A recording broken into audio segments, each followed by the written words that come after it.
If you've ever wondered why conditions in immigrant detention keep getting worse, Ansari is about to give you the real answer, and it's far darker than politics. This is about money, power, and a system that treats human beings as financial assets. For 2.5 minutes.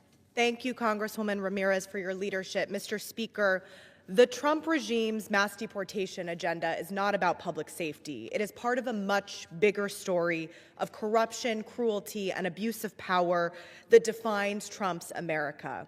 Earlier this year, Congress authorized a massive slush fund under Trump's so-called Big Beautiful Bill, pouring more than $170 billion of taxpayer money into enforcement and detention center expansion without any sort of meaningful oversight. And at the heart of this system sits a vast network of privatized detention facilities run by private prison corporations like CoreCivic and GEO Group, whose bottom lines depend on filling these beds.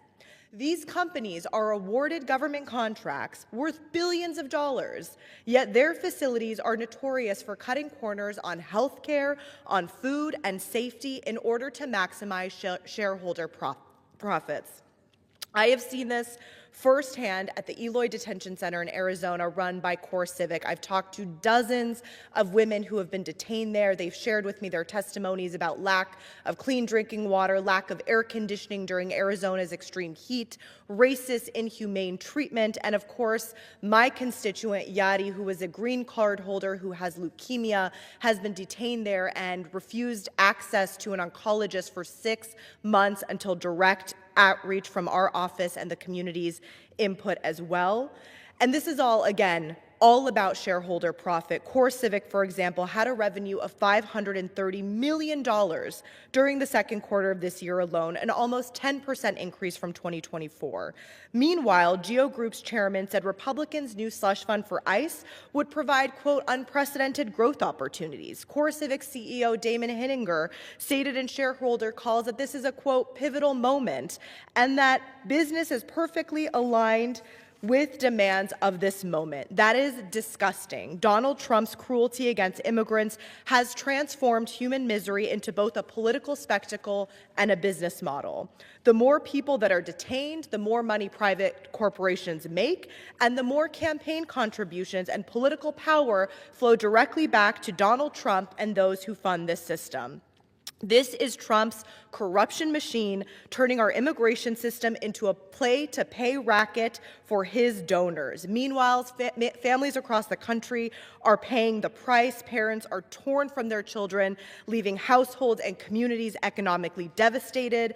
Taxpayers in this country are footing the bill for a system not designed to keep us safe, but to funnel money into the pockets of a powerful few. Right. It does not have to be this way. We can invest in alternatives to detention centers that are proven to be more humane and effective. We can end blank checks for ICE and stop the privatization of immigration detention centers once and for all. And we can finally reject the lie that Trumpian cruelty is security, because in America, our safety should never come second to a billion-dollar corporation's profit. Thank you. Thank you, Congresswoman. Look, in the last... What Congresswoman Ansari is exposing here is not just another immigration debate, not another policy disagreement, not another partisan clash. She's peeling back the layers of an industry, and yes, it is an industry, that has quietly grown into one of the most profitable, least accountable machines in the federal system.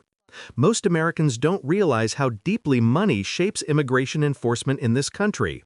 We talk about the border, detention, security, but what she's telling you is that underneath all of those talking points is a financial structure that feeds on human vulnerability. When she says Trump's deportation agenda is part of a bigger story of corruption, cruelty, and abuse of power, she means that this system was engineered. It didn't evolve naturally.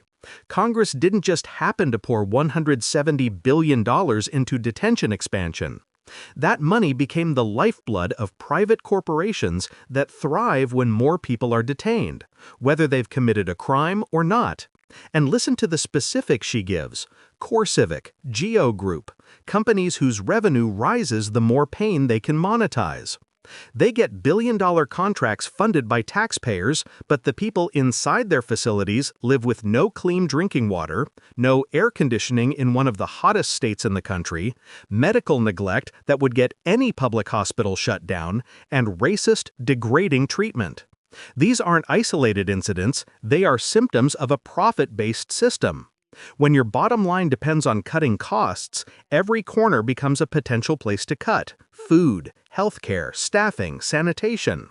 When detention becomes business, dignity becomes optional.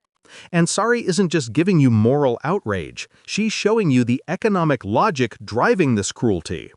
Geo Group's chairman literally called Trump's ICE budget unprecedented growth opportunities.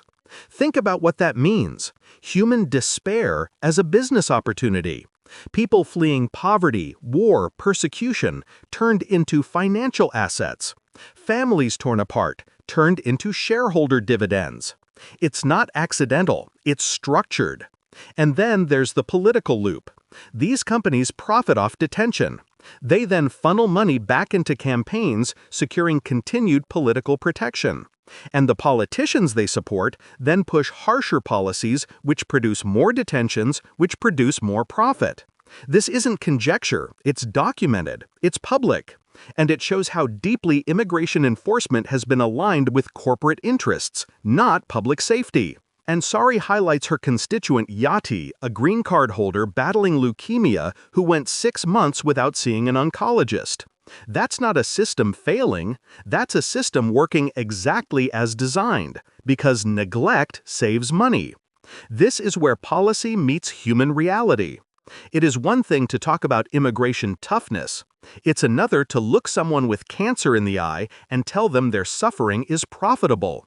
And the broader point she's making is that Trumpism transformed cruelty into a political spectacle, almost a performance, where inflicting harm became a symbol of strength, where policies were not judged on effectiveness but on how tough they looked. And while that show was playing out, private companies were quietly raking in hundreds of millions of dollars. That's the corruption machine she's describing. Not corruption in the abstract, corruption as an economic cycle, corruption as a governing model. What she's also making clear is that we have choices. We could fund community-based alternatives that keep families intact and are proven to ensure compliance. We could invest in processing, legal support, and humane monitoring systems that cost far less and work far better. We could end the use of private detention entirely. None of that is radical. It's what other developed countries already do. But we don't choose those options because they aren't profitable. They don't enrich the political actors who benefit from the status quo. Ansari is pushing the country to rethink the moral foundation of immigration enforcement. Not whether we should have laws, but whether we should allow suffering to become a revenue stream. Whether we want a government that treats people as human beings or as business opportunities.